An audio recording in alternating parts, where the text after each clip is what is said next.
Well, many people turned to religion to help them cope in the days after the 9/11 attacks, and some even chose new faiths, including Islam. That may be no surprise, since a quarter of the estimated 6 million Muslims in the United States are converts. Delia Gallagher looks at two people who chose that path.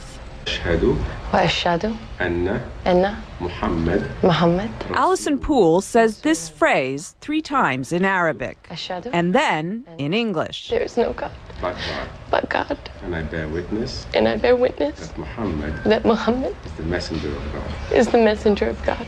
And her conversion ceremony is complete. She's now a Muslim. Moments later, she'll marry Sammy and become Allison El Gamal. But Allison, who was raised a Southern Baptist in North Carolina, says faith, not marriage, made her want to become a Muslim. I think for a long time I've been looking for something. There's been like a piece missing. Always one little thing that maybe wasn't right. At a ceremony marking the Muslim holy month of Ramadan, she explained why Islam appeals to her. I think because it's much more about peace. I'm praying 5 times a day. It's kind of hard to go out and say bad things or do bad things when you're praying 5 times a day. And you have to believe. The imam who married Allison says he's seen more American converts recently, in part because of the prominence of Islam in the news. It may sound paradoxical, but what happens is that when something becomes more in the news, people tend to want to know about it. Allison says she was already on a spiritual quest when she began to hear a lot about Islam post 9/11.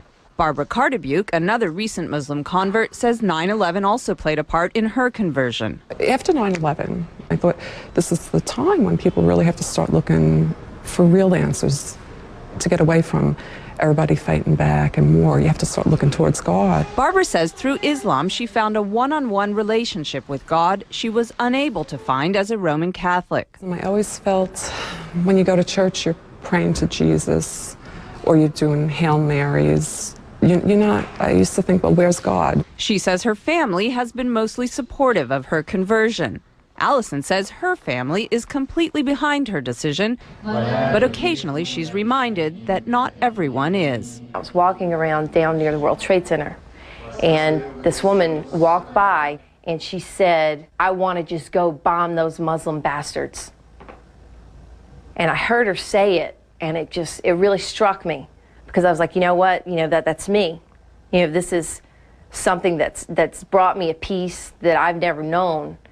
And it's still so misunderstood. It's a choice she's proud of and says she'll keep for life. Delia Gallagher, CNN.